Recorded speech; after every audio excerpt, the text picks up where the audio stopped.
कौन कार्यानुष्ठान जाजपुर जिला प्रशासन नौ पुलिस प्रशासन ताको अनुध्यान कलापर आम परवर्ती कार्यक्रम घोषणा कर राज्य में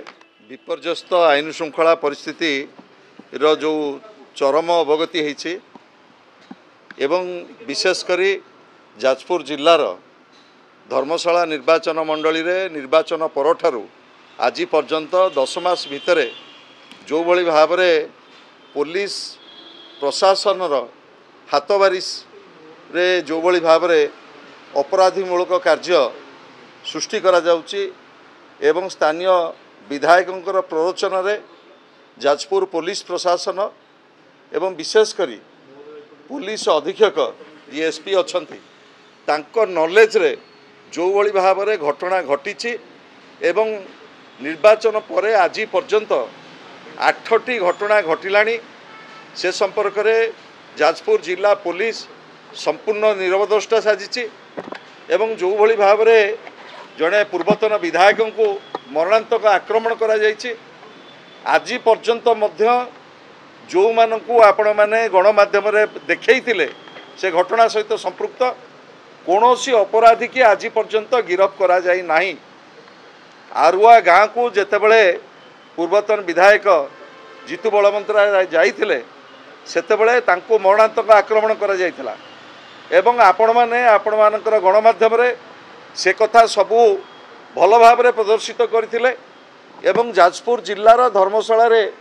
जो आईन श्रृंखला जो प्रकार चरम विपर्य घटी से संपर्क में राज्यवासी के आपण मैंने अवगत करथिले। आमे आशा करूँ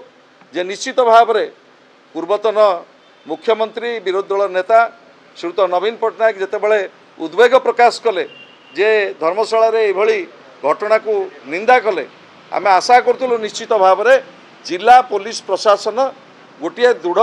दृष्टांतमूलक कार्यानुष्ठान नव अपराधी मान विरुद्ध रे किंतु दुर्भाग्यर कथा जाजपुर जी एसपी अच्छी से ना ता उपरे कौनसी पदक्षेप नेले ना जो आईआईसी एसडीपीओ माने अच्छी तांको निर्देश देले ता उपरे कार्यानुष्ठान नवापाई किंतु